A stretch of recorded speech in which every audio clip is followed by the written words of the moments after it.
they asked was, how many men have appeared? They were part of the lonely young women of this great city.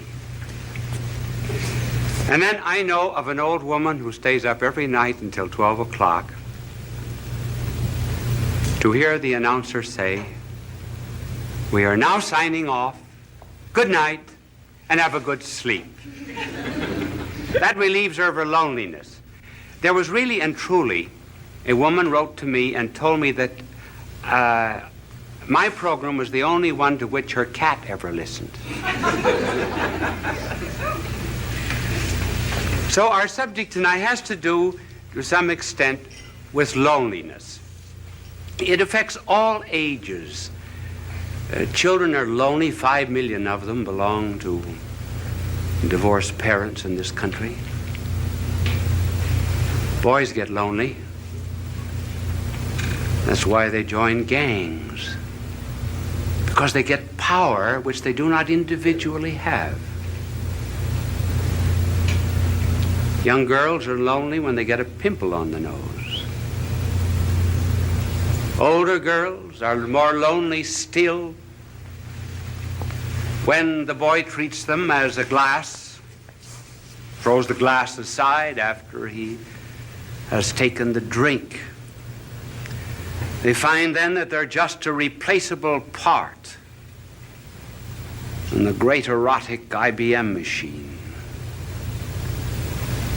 Their loneliness increases. Then there's the loneliness of leadership, being the top man on the totem pole. There's the loneliness of being at the bottom of the totem pole, because you're just one of the masses. You're apt to lose your personality.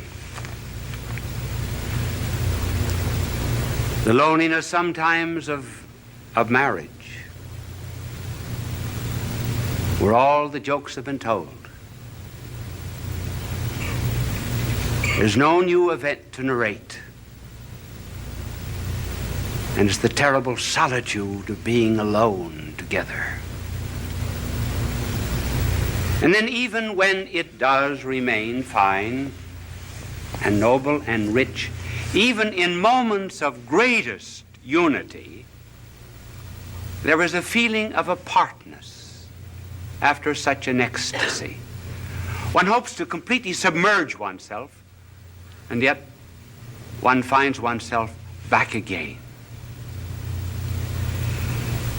The hypochondriacs, of course, are lonely.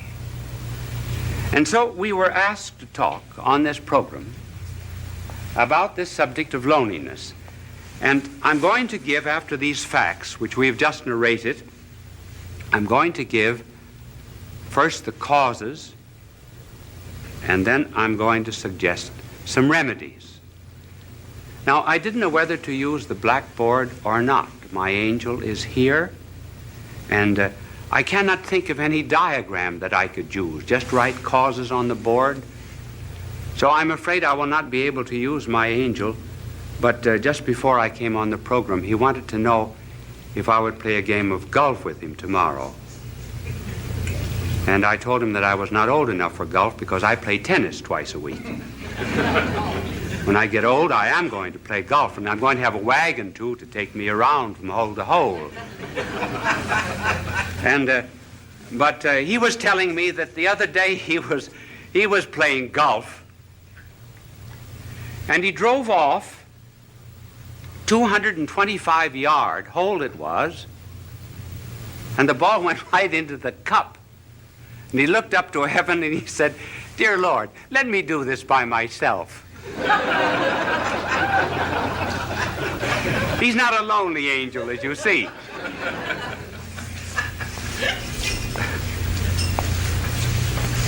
Now, what are the causes of loneliness? Well, one of the causes of loneliness has to do, first of all, with the lonely people themselves. And another reason why they are lonely is because of people who are not lonely. First of all, on account of the lonely themselves. They want to be loved too much. They want to love, to be loved. Now, there's nothing wrong about wanting to be loved, because we're all Stradivarius violins without bows. I didn't mean that pun. We are one of the difficulties of an unprepared, unscripted play. And we're cups without saucers. We are to be complimented. But the deep loneliness of which we are speaking comes from an excessive desire to be loved.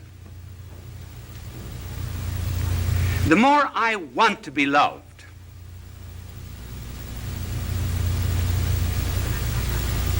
the less I am loved.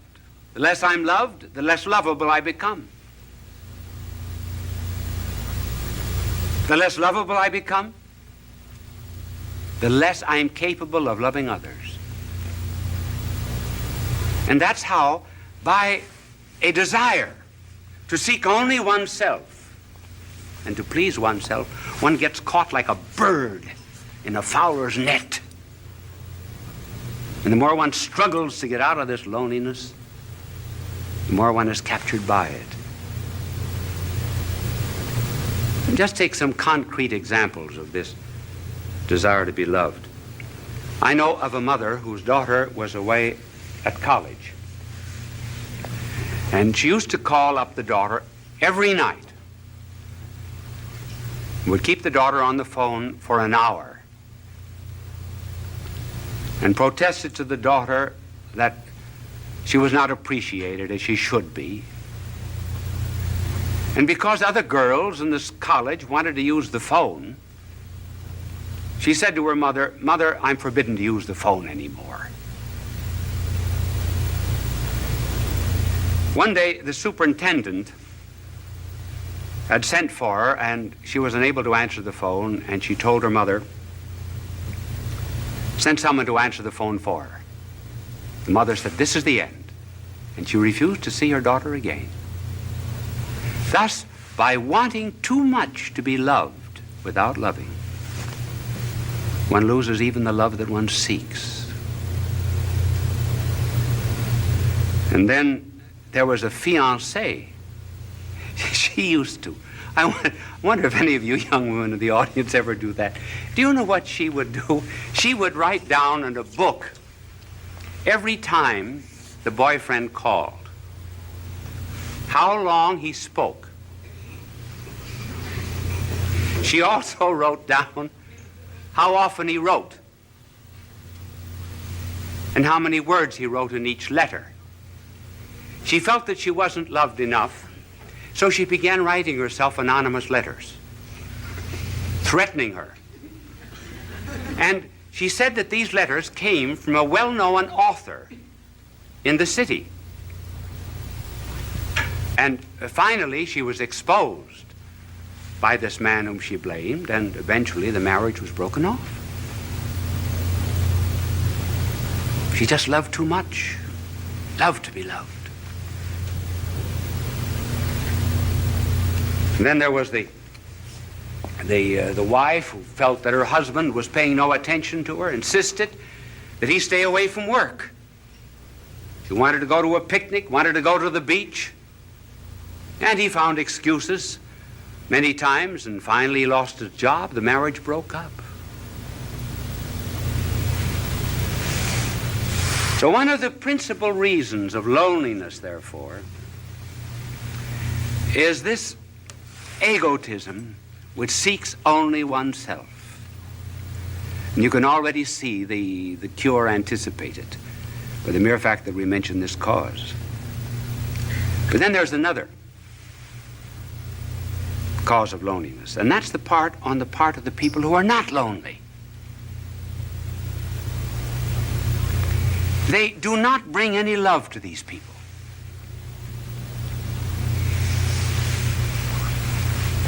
Do you know what we should do? We should really concentrate a great deal on certain types of people. We should concentrate on the unfortunate, on the poor, on the socially disinherited, on the unloved, particularly the unloved, and on the ugly. And we bring love to them. We put love into them. Then they become lovable. Now, for example, you are very lovable to God. Did you know that? You say, well, what is there in me to love? Nothing. But he put his love into you. That's why you're lovable. And that's what we have to do with other people.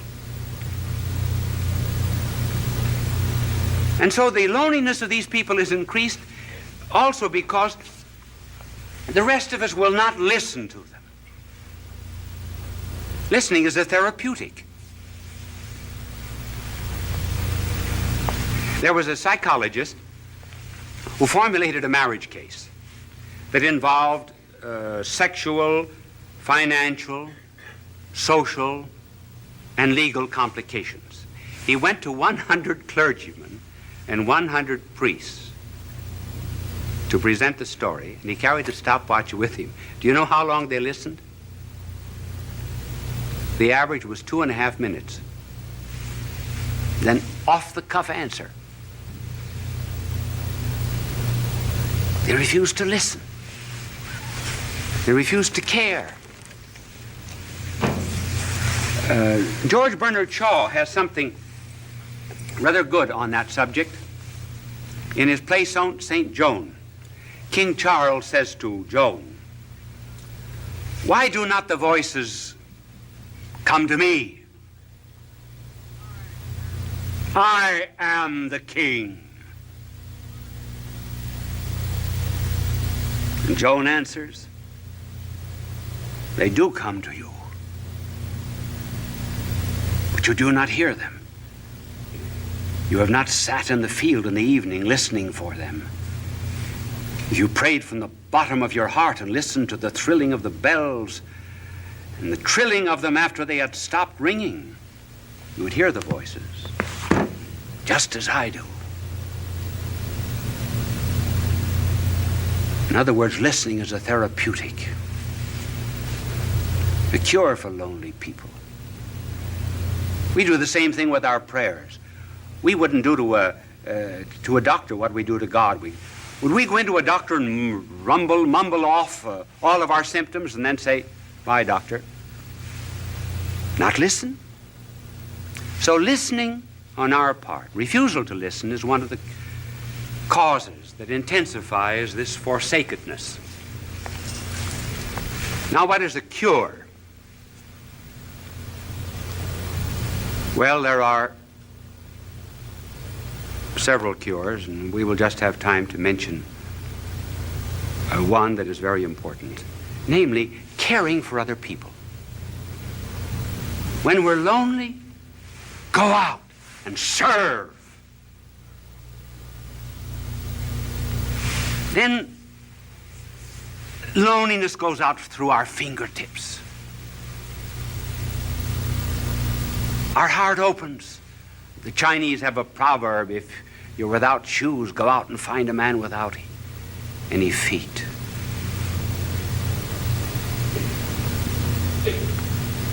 Caring for others. I remember when I first went to Europe to study, to do my university work as a young priest. The first Christmas I was lonely.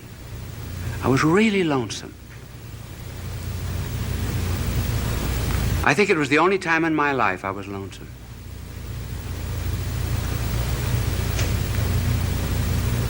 What would I do? So I went to someone in the city of Louvain and asked for a list of the worthy poor, and I went to this particular alley.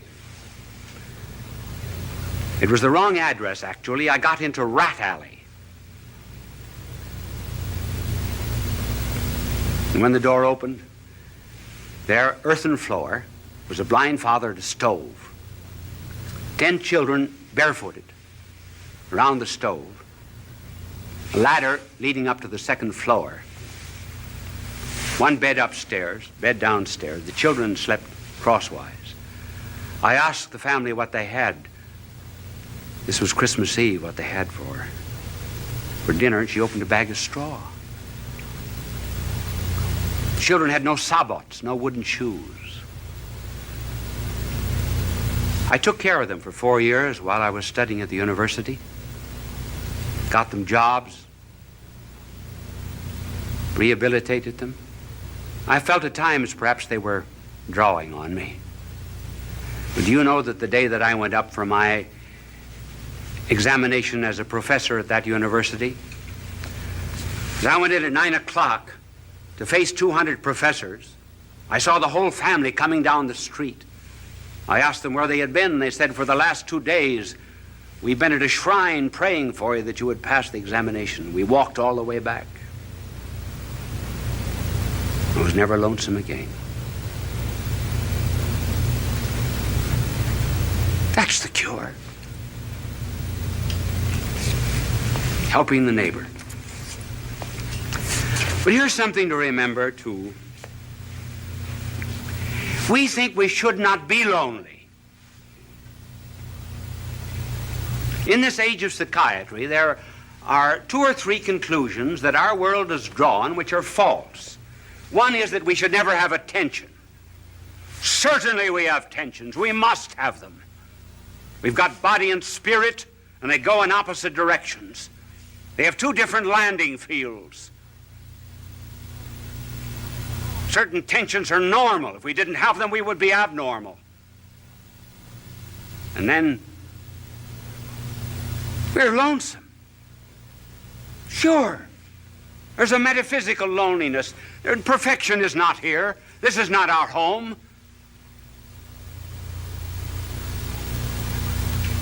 I've got something that I want in my heart that nothing on this earth can satisfy, and nothing can satisfy you either. And we know it very well. So what's the cause of this loneliness? What are we looking for? Well, we say we're looking for God, yes. But then I know what you will answer. What does God know about loneliness? Now that's a good question. That's a good question. What does he know about loneliness? Does he know anything about the loneliness, for example, of a babe in Afghanistan who has no better home than just straw? Does God know anything about the loneliness of a mother who has to gather up a child in order to escape a dictator and fly halfway across Africa?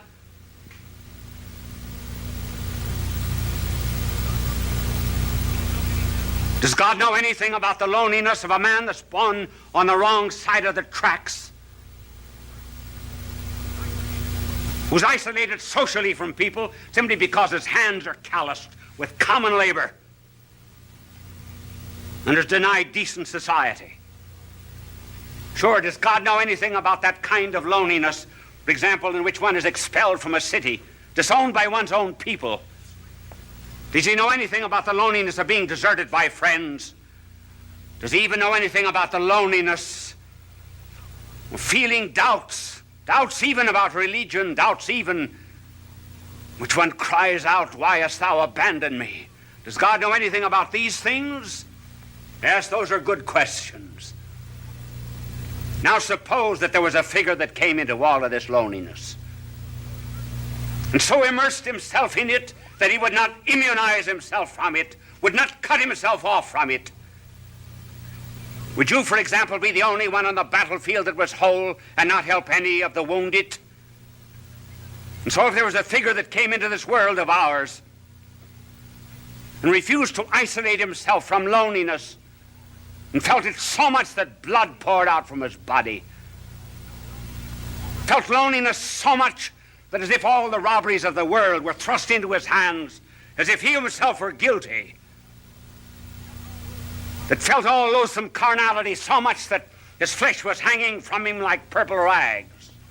Suppose someone came into this world and went into all of this loneliness, took it all, and was not overcome by it, but conquered it all. Then what? Then I may be lonely every now and then, but I'll not be overcome by it. Then I have a captain kind of a captain who did presses not a button in heaven from a celestial command, but I have a captain who stumbled to a throne.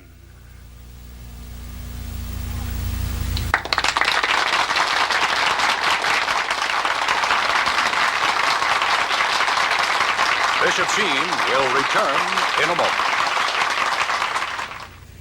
Did that telecast seem a little short to you?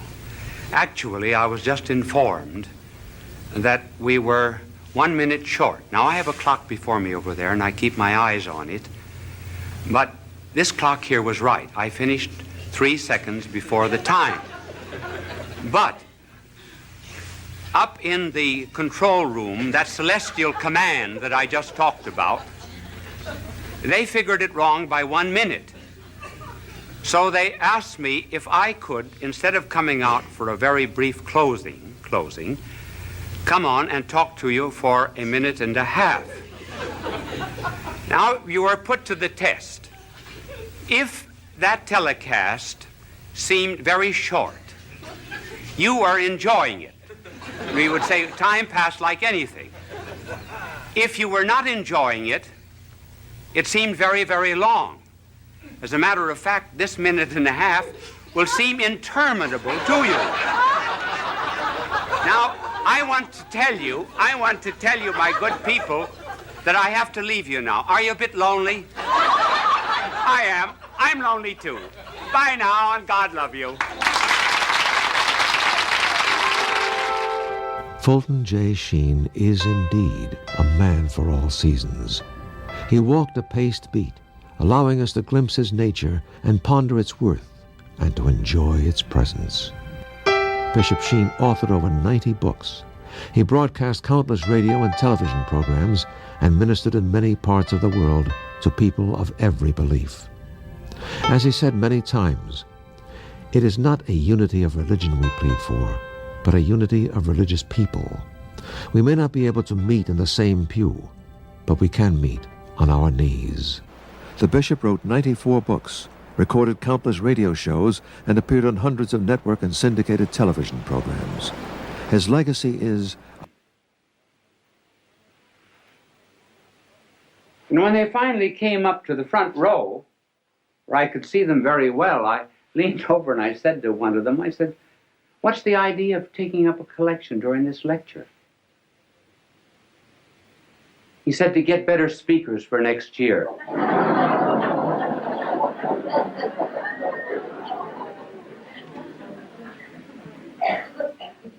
So I am not presenting myself as a model to you on how to talk.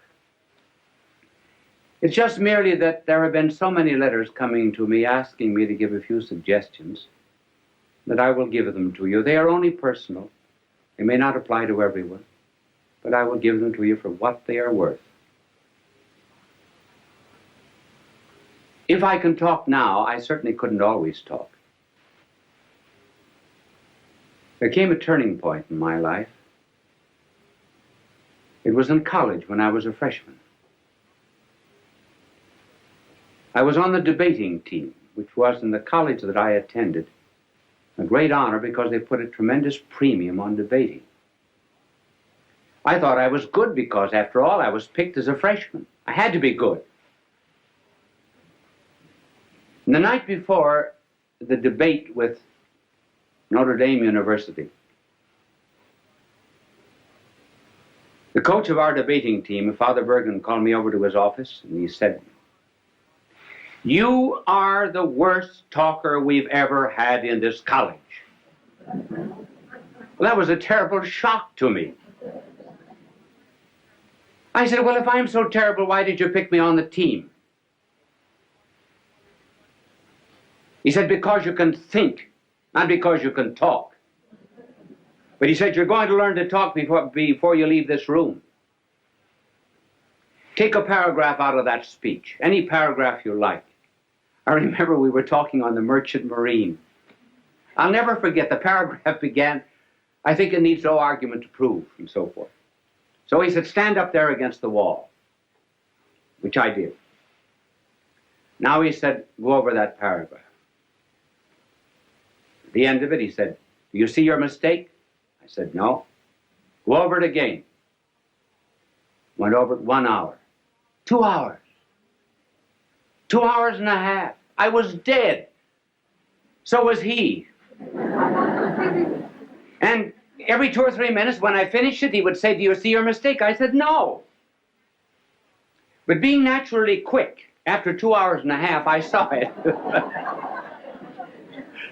He said, "Do you see your mistake?" I said, "Yes, I think I do. I'm not natural." He said, "That's right. That's all." And he dismissed me.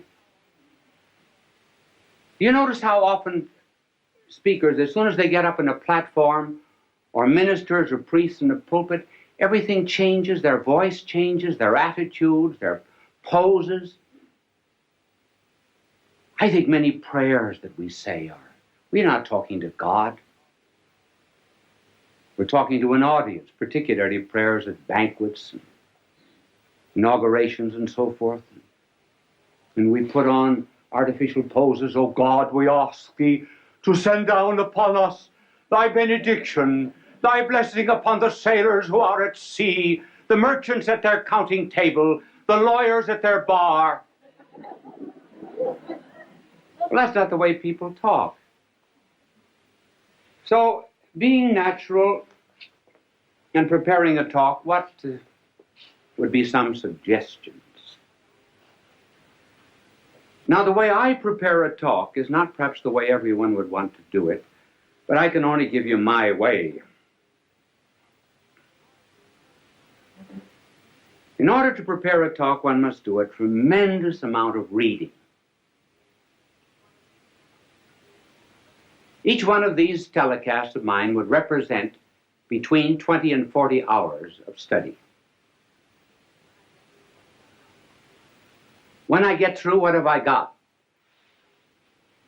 Nothing but a bits of yellow pages. I think I have one in my pocket. But before I show it to you, I will tell you what I do. I study, I do research, and I begin to understand the subject. Then, when it gets into my head, I begin to write out points. Generally just 3 or 4 points that I'm going to talk about. I will only write out the heading. And then I will tear up the paper and then rethink what I was saying, so that when I prepare a telecast, there must be 20, 30 to maybe 100 pages that are torn up. And then the closer I get to the end, the smaller the pages are. This is this telecast. And I brought it out here, not because I'm going to refer to it, but just simply because it shows you the points, how small the points are.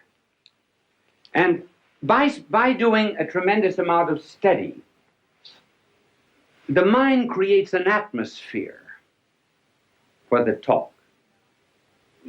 There is much more air round about us than ever gets into the lung.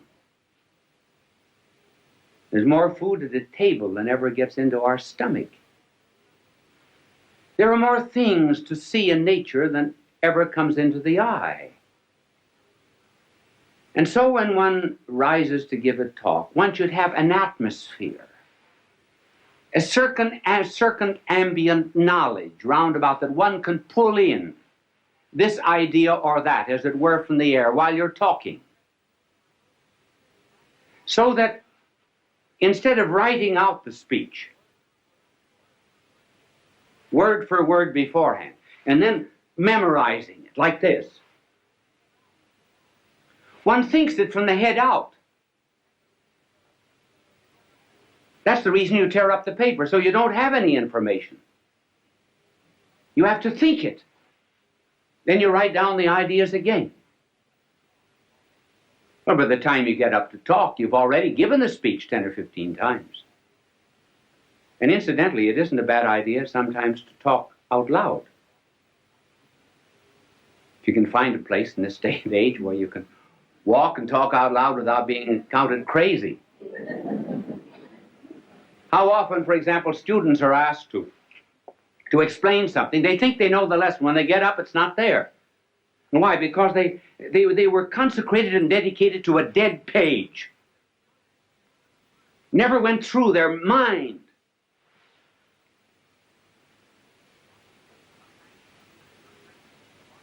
Sometimes teachers are just textbooks wired for sound.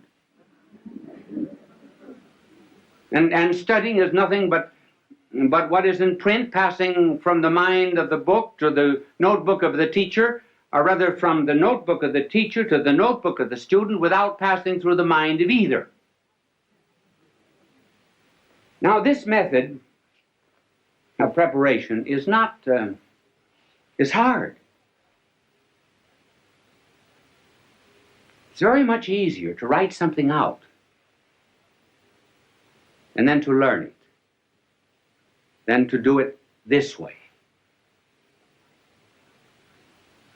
Sometimes if you do not feel well when you're giving a telecast or a lecture, thoughts do not come. You cannot always recall exactly what you had in your mind. But at any rate, there's a spontaneity. That's what people like.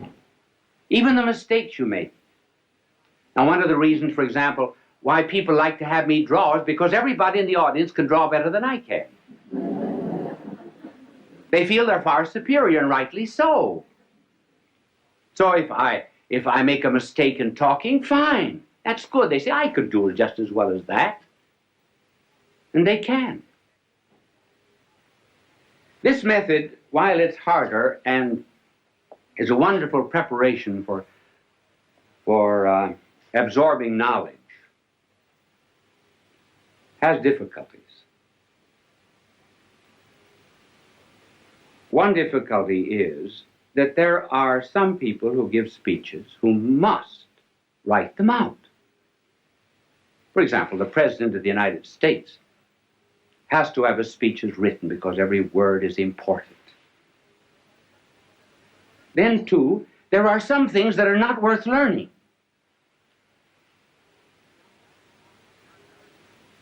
John Barrymore, for example, would commit all the lines of Shakespeare by heart. But when he played in comedies and cheap movies and so forth, he absolutely refused to learn anything. He wanted helps outside. Now that's why people on television have to have aids that are outside. I do not use any kind of aid on the outside. If I read anything, I have it written out. Now there are two main props that are used in television. And the first prop is what is called an idiot card. An idiot card is something that is written out so that you'll not forget it. Now just suppose I were teaching you mathematics. Now I would be reading off this idiot card. And I would say to this vast television audience, 2 plus 2 equals 4. 2 plus 1 equals 3. 3 plus 3 equals 6. See, I don't forget it that way. Wonderful, isn't it? Now, you can... thank you for the idiot card. It was not an idiot that held it. It's only the card that's an idiot. And it's impossible for people who are constantly appearing, for example, on television, to study their lines or their commercials. And so they have to have them written out on these cards. But you can always tell, if you just look closely at anybody who's using an idiot card. This is generally the way.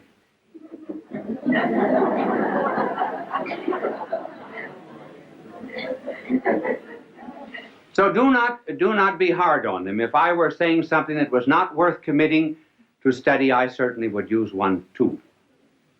Now there's another prop which is better.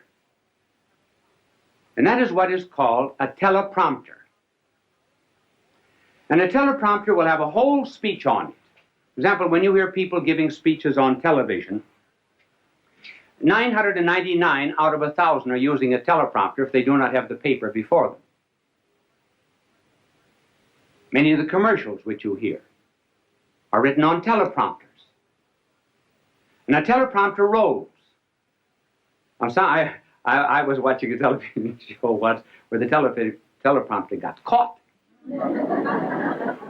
And that's kind of hard. Now, for example, if I were using a teleprompter and I didn't know my lines, now this is exactly what I would have written out.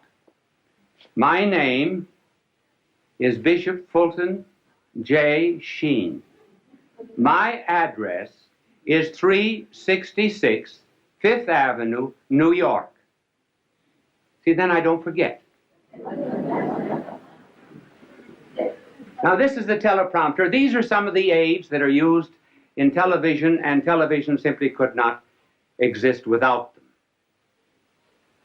And they are helpful, too, simply because one is apt to forget. Many times, you're standing before a television camera, momentarily I can't think of the next point. Well, I'll throw in a story or something till it comes back to me. You don't know it, but I do. I don't get too embarrassed. I don't get flustered because I can't remember it. I remember, I was giving a talk once in Ireland at the Eucharistic Congress. I've forgotten when it was, sometime, a long time ago. If there was ever a time in my life I wanted to do well, it was then. And I was reciting a poem that I know just as well as I know the Our Father.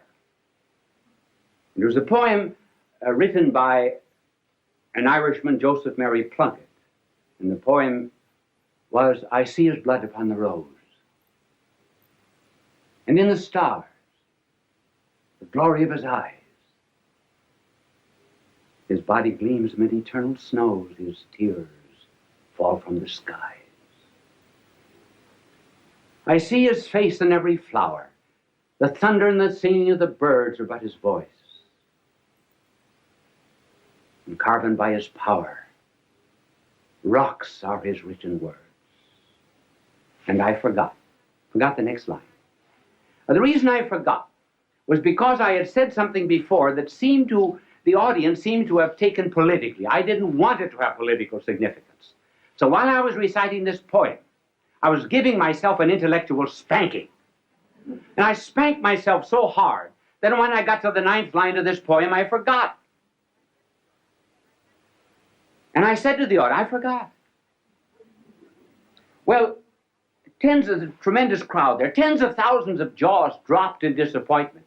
And when an Irish jaw drops, it collapses. So I had to get myself out of the difficulty. There came to me then a line of Patrick Henry. Not the one that you know. Oh, Patrick Henry also said something else. He said, when you're in difficulty in an oration, throw yourself into the middle of a sentence and trust to God Almighty to get you to the other end. And so I began. I didn't know what I was going to say, but I started. I said, I'm glad I forgot. So I didn't know how I was going to continue, so I started again. If I had ever wished to have forgotten anything, so I thought I'd give myself another jump on the springing board. If I had ever prayed to have forgotten anything, I should have prayed to have forgotten these lines of Joseph Mary Plunkett. I think there's beautiful symbolism in their forgetfulness. And that symbolism is that standing on the anvil of Ireland's soil, one should be able to hammer and forge out the sparks of his own poetry and not be dependent upon a magnanimous soul like Joseph Mary Plunkett.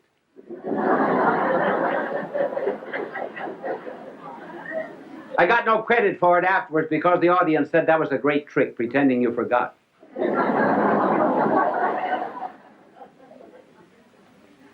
It is always well to be prepared for such unexpected moments when you do forget. And even better still, when you're at a banquet and called upon to give a talk.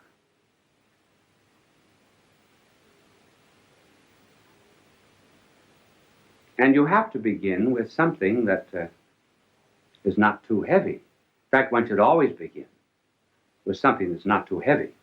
For example, you just simply cannot begin a speech by saying, ladies and gentlemen, accipitor frontalis, the convoluted convolutions, the metaphorical obliquiarum pelviarum. That's a little too serious. You have to start with something that's common to the audience. Now, I think the best story of all for being called upon to talk without preparation and unexpectedly was the delightful story of G.K. Chesterton. He was called on and he said,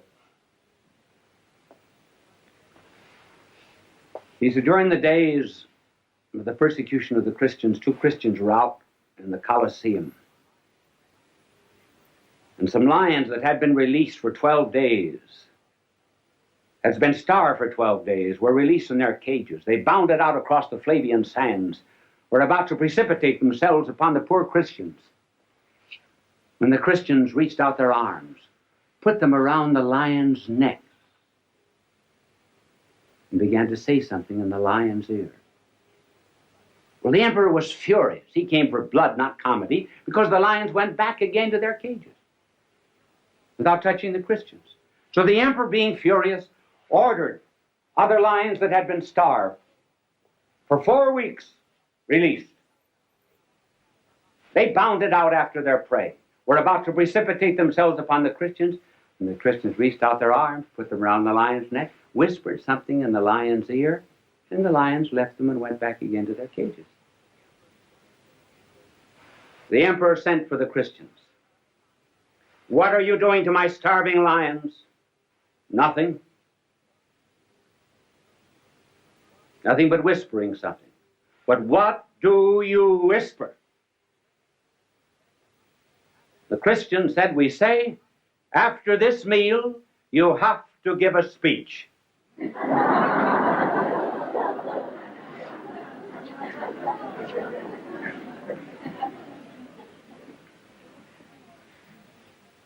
So a preparation is the most important part of the talk. And then as regards delivery, what is important is sincerity, meaning what you say.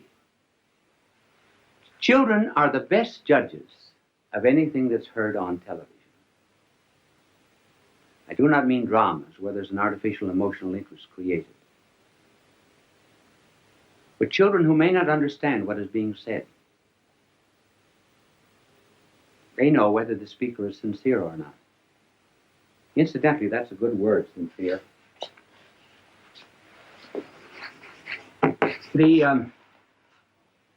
When the Romans put up their many marble columns in their temples and their courts, they sometimes would find marble that had a flaw in it. So they would fill it up with wax and color it. Wax in Latin is cera. If they found a perfect marble that had no need of artificial filling, then it was called sine in Latin, means without wax, or sincere.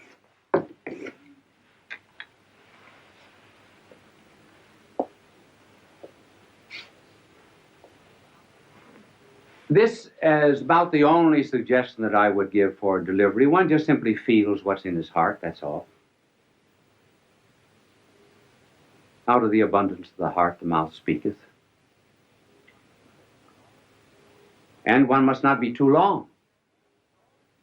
It's always better to have an audience say, I wished he talked longer, than to have them say, he had 3 good chances to quit.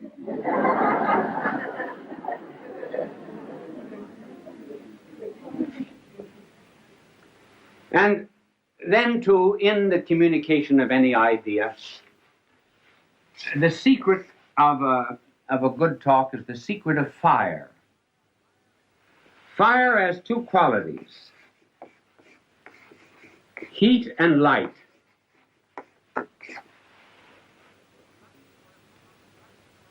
The light corresponds to the truth. The heat corresponds to the zeal, to the passion, to the fire.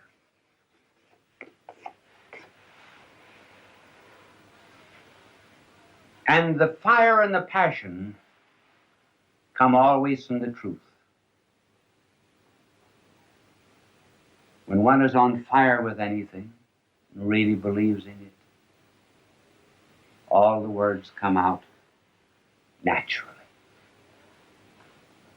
And above all things else, the making of an orator, too, is really on his knees. Because the power to make an audience feel what you're saying does not come just from these fires. It comes from fires that have been stolen from heaven and given to the speaker. This is influence. This is power. Fulton J. Sheen is indeed a man for all seasons. He walked a paced beat, allowing us to glimpse his nature and ponder its worth and to enjoy its presence. Bishop Sheen authored over 90 books. He broadcast countless radio and television programs and ministered in many parts of the world to people of every belief. As he said many times, it is not a unity of religion we plead for, but a unity of religious people. We may not be able to meet in the same pew, but we can meet on our knees. The bishop wrote 94 books, recorded countless radio shows, and appeared on hundreds of network and syndicated television programs. His legacy is a treasure of joy that transcends time and helps us to believe that truly life is worth living.